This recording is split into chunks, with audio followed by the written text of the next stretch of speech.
ये है news reporter network. आप देख रहे हैं न्यूज रिपोर्टर लाइव, सोच आपकी, आवाज हमारी।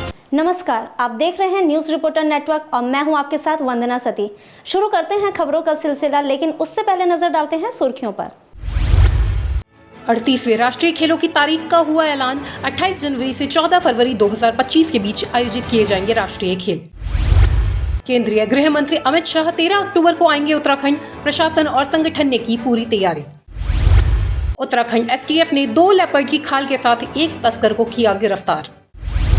देहरादून डीएम ने नगर निगम क्षेत्र में स्ट्रीट लाइट मरम्मत के लिए किया 35 टीमों का गठन। अब खबरें विस्तार से। केंद्रीय गृह मंत्री अमित शाह 1 दिवसीय दौरे पर उत्तराखंड पहुंच रहे हैं। केंद्रीय गृह मंत्री अमित शाह का 13 अक्टूबर को उत्तराखंड के सीमांत जनपद उत्तरकाशी और देहरादून के प्रस्तावित भ्रमण कार्यक्रम को लेकर पुलिस प्रशासन और भाजपा संगठन की तैयारी शुरू हो गई है। हालांकि अभी गृह मंत्री अमित शाह का उत्तराखंड दौरा प्रस्तावित है। गृह मंत्री के दौरे को लेकर उत्तराखंड भाजपा अपनी तैयारियों को अंतिम रूप देने में जुट गई है। केंद्रीय गृह मंत्री के उत्तराखंड दौरे पर भाजपा प्रदेश महामंत्री आदित्य कोठारी का कहना है कि गृह मंत्री अमित शाह का 13 अक्टूबर को 1 दिवसीय उत्तराखंड दौरा प्रस्तावित है। रविवार सुबह एयरपोर्ट पहुंचकर अमित शाह सीधे हर्षिल की ओर रवाना होंगे, जहां पर वाइब्रेंट विलेज के कार्यक्रमों और वहां चल रही योजनाओं की जानकारी लेने के साथ केंद्रीय अर्धसैनिक बलों के साथ भी मुलाकात करेंगे। इसके बाद केंद्रीय गृह मंत्री देहरादून पहुंचेंगे। यहाँ FRI संस्थान में नए कानून और साइबर क्राइम की चुनौतियों पर विस्तृत चर्चा की जाएगी और इसके बाद देर शाम अमित शाह दिल्ली के लिए रवाना हो जाएंगे। अभी आदरणीय गृह मंत्री अमित शाह जी के कार्यक्रम की सूचना समाचार पत्रों के माध्यम से मुझे मिली है। ऑथेंटिक कार्यक्रम की उनकी प्रतीक्षा है और जो जानकारी मिली है वो वाइब्रेंट विलेज है उत्तरकाशी जिले में, वहाँ वो जाकर के भ्रमण करना चाहते हैं, ऐसा है। राजधानी देहरादून के एक रेस्टोरेंट में तंदूरी रोटी पर थूकने का मामला सामने आया है। मौके पर पहुंची पुलिस अब मामले की जांच में जुट गई है। फिलहाल जिस तरीके से एक कारीगर दुकान में रोटी को सेकने से पहले थूक रहा है, उसको लेकर तरह तरह की चर्चाएं चल रही हैं। पुलिस पूरे मामले की जांच में जुटी हुई है और पुलिस ने दुकान के CCTV कैमरे के DVR को भी अपने कब्जे में ले लिया है। देखिए, ये कुछ मीडिया बंधुओं के माध्यम से ही सोशल मीडिया पर या पुलिस को भी प्राप्त होता है एक वीडियो, जिसमें एक रेस्टोरेंट में रोटी बनाते वक्त, रुमाली रोटी बनाते वक्त कुछ आपत्तिजनक उसमें ऐसा सीन लग रहा था कि उसमें है। तो उसको देखते हुए जो इसका कारीगर है, साथ ही साथ जो वहाँ का ओनर है, उसको चौकी पर ले आया गया था, उनसे पूछताछ की गई थी। अभी तक प्राथमिक जानकारी में ऐसा लगता है कि जो रुमाली रोटी बनाने के लिए जो एक टेक्निक के हिसाब से जो लोग काम करते हैं, जो कारीगर होते हैं, वो उस टेक्निक से काम कर रहा था। चूंकि विजुअल में बहुत ज़्यादा चीज़ें क्लियर नहीं है, लेकिन फिर भी चूंकि एक संवेदनशील प्रकरण हो जाता है, ऐसा कोई खाने पीने की चीज़ हो और उसमें कहीं कोई ऐसी बात आती है, तो नेचुरल सी बात है, पुलिस उसमें इंटरवेंशन करती है। राजधानी देहरादून के चक्राता रोड पर देर रात उस समय बवाल हो गया जब किसी बात को लेकर 2 युवकों में कहासुनी हो गई। इस दौरान एक युवक ने दूसरे सिख युवक के साथ हाथापाई कर दी, जिसके चलते सिख युवक की पगड़ी खुल गई, जिस पर सिख युवक ने अपने अन्य साथियों को मौके पर बुला लिया, जिसके बाद जमकर हंगामा हुआ। बाद में पुलिस के पहुंचने पर मामला शांत हुआ। बहरहाल पुलिस दोनों पक्षों को पकड़कर पुलिस चौकी ले गई। देहरादून के डीएम सविन बंसल ने नगर निगम क्षेत्र में स्ट्रीट लाइट मरम्मत के लिए 35 टीमों का गठन किया है। डीएम ने नगर निगम परिसर से 35 टीमों को वाहन सहित वार्डवार रवाना किया। ये सभी टीमें अपने अपने क्षेत्र में जाकर खराब लाइटों को दुरुस्त करेंगी। आपको बता दें कि EESL कंपनी को शहर की स्ट्रीट लाइटों की मरम्मत और रखरखाव का काम दिया गया था, लेकिन काम में लापरवाही के चलते कंपनी का ठेका निरस्त कर अब नगर निगम खुद स्ट्रीट लाइटों की मरम्मत करेगा। बहरहाल बैकअप में डीएम के निर्देश के अनुसार निगम नई लाइट्स और उपकरण का रेट कॉन्ट्रैक्ट भी करेगा। पिछले 7-8 वर्षों से O&M का कार्य एज पर मैंडेट नहीं चल रहा था। जो हमारा एग्रीमेंट था, जो mutually agreed service level agreements थे, उसके अकॉर्डिंग कार्य नहीं किया जा रहा था। तो हमारे सभी कम्युनिटी ग्रुप से, सोसाइटी से, हमारे विभिन्न माध्यमों से काफ़ी कंप्लेंट्स प्राप्त हो रही थी और इस बीच बैकलॉग भी बहुत हो गया है। जो हमारी लाइट्स हैं जो डैमेज्ड हैं, डिफेक्टिव हैं, तो इसी के चलते ये डिसीजन लेना अनिवार्य था कि O&M को निगम स्वयं एग्जीक्यूट करे as against being dependent on any other third agency. राजधानी देहरादून में डेंगू को लेकर जिला प्रशासन काफी एक्टिव नजर आ रहा है। डेंगू से बचाव के लिए जिला प्रशासन और स्वास्थ्य विभाग के साथ नगर निगम के कर्मचारी लोगों को जागरूक करने में जुटे हुए हैं। इसी कड़ी में देहरादून के डीएम सविन बंसल ने स्वास्थ्य विभाग को 20 फॉगिंग मशीनें देकर कर्मचारियों को स्वच्छता को लेकर और अधिक कार्य करने के निर्देश भी दिए। इस दौरान देहरादून के सीएमओ संजय जैन भी मौजूद रहे। सीएमओ डॉक्टर संजय जैन ने बताया कि अब तक देहरादून में डेंगू के 21 मरीज सामने आए हैं, जिनमें से 19 मरीज स्वस्थ होकर अपने घर पहुंच गए हैं। अभी 2 मरीजों का दून मेडिकल कॉलेज में इलाज चल रहा है। उन्होंने बताया कि पूरे अक्टूबर के महीने में डेंगू के लार्वा को नष्ट करने के लिए सघन अभियान चलाया जाएगा। नहीं, वर्तमान में कुल 21 मरीजों को इलाज पॉजिटिव हमारे डेंगू पॉजिटिव पाए गए हैं, जिनमें 19 मरीज हमारे स्वस्थ होकर अपने घरों जा चुके। 2 मरीज इस समय दून हॉस्पिटल में एडमिट है। अभी वर्तमान में डेंगू से इस साल अभी तक किसी कोई डेथ नहीं हुई। बरसात के बाद उत्तराखंड की 4 धाम यात्रा अपने चरम पर है। लगातार श्रद्धालु उत्तराखंड की 4 धाम यात्रा पर पहुंच रहे हैं। वहीं यात्रा पर प्रतिक्रिया देते हुए पर्यटन मंत्री सतपाल महाराज ने कहा कि यात्रा लगातार जारी है। धीरे धीरे 4 धाम यात्रा में यात्रियों की संख्या भी बढ़ेगी। रफ्तार पकड़ रही है। इस समय हमने कोई रजिस्ट्रेशन कंपलसरी नहीं किया है। जो स्वैच्छिक रजिस्ट्रेशन चाहते हैं वो अपना कराएं, बाकी कोई रजिस्ट्रेशन कंपलसरी नहीं है। यात्रा हमारी सामान्य चल रही है और धीरे धीरे संख्या बढ़ेगी। जैसे ही अब छुट्टियां होंगी संख्या बढ़ेगी। उत्तराखंड एसटीएफ ने 2 लेपर्ड की खाल के साथ एक तस्कर को गिरफ्तार किया है। गिरफ्तार किया गया आरोपी उत्तरकाशी का निवासी है। उसके कब्जे से 2 लेपर्ड की खाल मिली है, जिसकी लंबाई 6 फीट तथा 8 फीट है। उत्तराखंड के उत्तरकाशी जिले के पुरोला थाना क्षेत्र से इस तस्कर को गिरफ्तार किया गया है।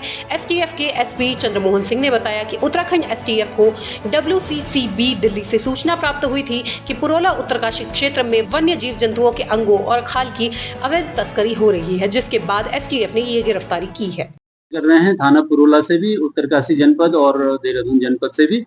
और इसके बारे में ये अभी कहां से इन खालों को ला रहा था, इसने खुद शिकार किया या अन्य और भी लोग इसमें शामिल हैं, इनके बारे में विवेचना में विस्तृत पूछताछ की जाएगी इससे, और बाकी विवेचना में भी इसके बारे में पूरा विवेचना की जाए। लालकुआं मुख्य बाजार स्थित एक होटल के कमरे में युवती का संदिग्ध परिस्थितियों में शव मिलने से क्षेत्र में सनसनी फैल गई है। लालकुआं मुख्य बाजार स्थित होटल के कमरे में युवती की संदिग्ध परिस्थितियों में लाश मिली है। लालकुआं कोतवाली पुलिस सहित फॉरेंसिक टीम मौके पर पहुंच गई है। युवती हल्द्वानी निवासी बताई जा रही है। मृतका की स्कूटी भी बरामद हुई है। फिलहाल पुलिस मामले की जाँच कर रही है। 38वें राष्ट्रीय खेलों का आयोजन 28 जनवरी से 14 फरवरी 2025 के बीच किए जाने का ऐलान किया गया है। इसे लेकर 25 अक्टूबर 2024 को प्रस्तावित भारतीय ओलंपिक संघ की आम सभा की बैठक में इसका पूरा कार्यक्रम जारी किया जाएगा। राष्ट्रीय खेलों के साथ ही इंटरनेशनल गेम्स का आयोजन भी उत्तराखंड में ही किया जाएगा। खेलों की तिथि की घोषणा होने के बाद राज्य की खेल मंत्री रेखा आर्या ने इसे एक ऐतिहासिक क्षण बताया और कहा कि खेल जगत में एक अभूतपूर्व स्थान हासिल कर रहे उत्तराखंड के लिए एक स्वर्णिम अवसर है। रेखा आर्या ने कहा कि हम मुख्यमंत्री पुष्कर सिंह धामी के नेतृत्व में इन खेलों का सफल आयोजन करने के लिए पूरी तरीके से तैयार है और देवभूमि उत्तराखंड हर खिलाड़ी के स्वागत हेतु प्रतीक्षारत है। उत्तराखंड में यूनिफॉर्म सिविल कोड लागू होने की प्रक्रिया अब अंतिम चरण में है। यूसीसी के लिए नियम और कानून तैयार करने वाले 9 सदस्यीय पैनल ने अपनी अंतिम बैठक के बाद कहा कि प्रक्रिया पूरी हो गई है और मसौदा छपने के लिए भेजा जा रहा है। सूत्रों के अनुसार 9 नवंबर को राज्य स्थापना दिवस के मौके पर इसे लागू किया जा सकता है। इसको लेकर कांग्रेस प्रदेश अध्यक्ष ने प्रतिक्रिया दी। उन्होंने कहा कि कहीं भी जाके बात करिए, लोगों के बीच में यूसीसी की कोई भी चर्चा नहीं है। ये पूरी तरीके से फेल है, क्योंकि ये सेंटर का विषय है। अगर उत्तराखंड में यूसीसी लागू भी करे तो अन्य राज्य ये लागू करने के लिए बाध्य नहीं है। महारा ने सवाल किया कि 12 साल के शासन में नरेंद्र मोदी और अमित शाह, जिनका ये एजेंडा था, उनके द्वारा ये केंद्र में लागू क्यों नहीं किया गया और उत्तराखंड में क्यों इसकी टेस्टिंग हो रही है। देखिए, मैं तो इसको पूरी तरह फेल समझता हूँ। आप लोग जरूर चर्चा करते हैं, सरकार कर रही है, लेकिन आम आदमी में अगर कहीं भी किसी मार्केट में जाके आप बातचीत करिए, यूसीसी के बारे में कोई चर्चा तक लोगों में नहीं है और पूरी तरीके से फेल है, क्योंकि सेंटर का सब्जेक्ट है। अगर उत्तराखंड में यूसीसी लागू भी करे तो और स्टेट्स इसको लागू करने के लिए बाध्य नहीं है।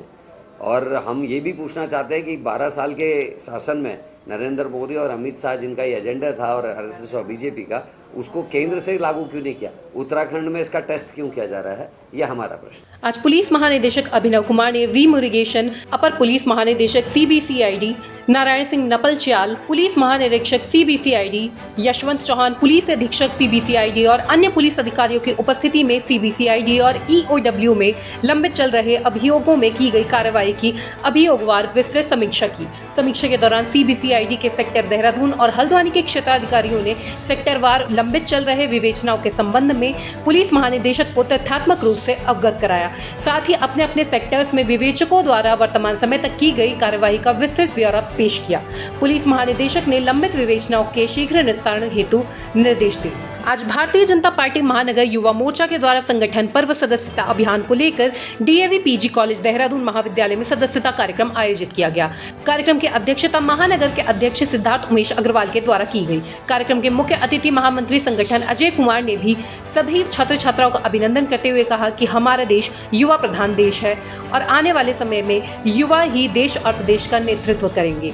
भारतीय जनता पार्टी की सरकार लगातार केंद्र और प्रदेश में युवाओं के प्रति नई सोच को मद्देनजर रखते हुए कई योजनाओं के माध्यम से युवा पीढ़ी को आगे बढ़ाने का काम कर रही है। मुख्यमंत्री पुष्कर सिंह धामी द्वारा नैनीताल जिले में राज्य के बाहरी व्यक्तियों द्वारा भूमि खरीदने के लिए अनुमति की शर्तों के उल्लंघन के मामले की जाँच कराए जाने को लेकर नैनीताल जिलाधिकारी वंदना सिंह को निर्देश देने के बाद जिलाधिकारी द्वारा जिले के सभी उप जिलाधिकारियों को आदेश जारी करते हुए विशेष अनुमति लेकर खरीदी गई जमीनों की जाँच 15 दिनों के अंदर करने के निर्देश दिए गए हैं, जिसके बाद इसको लेकर उप जिलाधिकारी ने कार्रवाई शुरू करने की बात कही है। हल्द्वानी के उप जिलाधिकारी पारितोष वर्मा ने बताया कि नैनीताल जिले में बाहरी व्यक्तियों के द्वारा खरीदी गई जमीनों की जानकारी जुटाने का काम शुरू कर दिया गया है। राज्य में बाहरी लोगों के द्वारा जिले में कितनी तहसील के अंतर्गत जमीनें खरीदी गई हैं, इस सब की जाँच के लिए तहसील को आदेश दिए गए हैं। जिलाधिकारी महोदय द्वारा जो बाहरी व्यक्ति द्वारा इस राज्य में भूमि क्रय की गई है, इसमें जाँच के आदेश दिए गए और जितने भी व्यक्तियों द्वारा यहाँ पर तहसील के अंतर्गत भूमि क्रय की गई है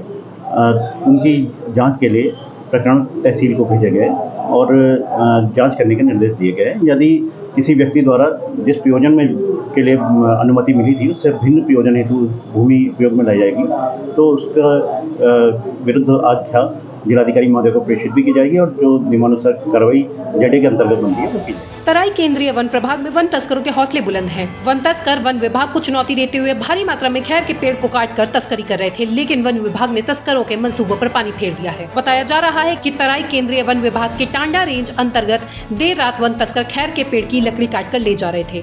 इस दौरान वन विभाग की गश्ती टीम ने जंगल से बोलेरो कार से लकड़ी ले जाते हुए गाड़ी को रोकने की कोशिश की तो वन तस्करों ने बोलेरो कार से विभाग की गश्ती गाड़ी को जोरदार टक्कर मार दी, जिसमें 3 वनकर्मी घायल हुए हैं। इस दौरान वन विभाग की टीम ने मौके पर 2 तस्करों को धर दबोचा, जबकि 4 तस्कर मौके से भागने में कामयाब रहे। आज रात की घटना है, 1-1:30 बजे की, 1-2 जो भी रहा होगा टाइम। ये हल्द्वानी रुद्रपुर हाईवे पर टांडा ब्लॉक पड़ता हमारा।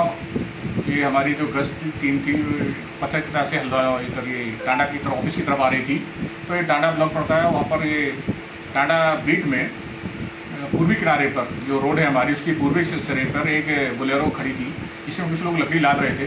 जब टीम ने दूर से देखा कि ये बोलेरो खड़ी है लाइट बंद करके और इसमें कुछ आदमी नीचे से ऊपर आ रहे हैं गाड़ी की तरफ, तो इनको शक हुआ कि हो सकता है लकड़ी ले जा रहे हों।